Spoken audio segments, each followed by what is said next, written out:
তিনি চট্টগ্রামের 5 দিন ব্যাপী তাফসিরুল কোরআন মাহফিল প্যারেড ময়দানের শেষ দিনে মোনাজাতের সময় তিনি বলতেন, আপনারা যদি কখনো শোনেন সাইদি নাই,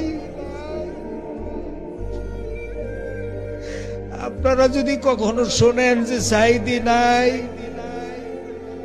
তখন শুধু আমার জন্য দোয়া করবেন, আল্লাহ যেন শুধু আমারে মাফ করে দেয়।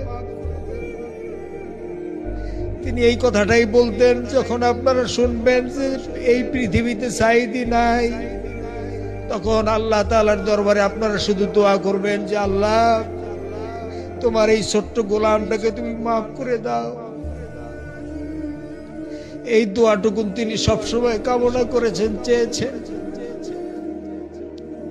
সারাটা জীবন কোরআনের কথা বলেছেন, হক কথা বলেছেন। আর আমরা তার সেই পবিত্র জবানের সুমিষ্ট কণ্ঠে আর সেই তাফসীর আর শুনতে পারবো না। আল্লাহ তাআলা এরকম সাইদি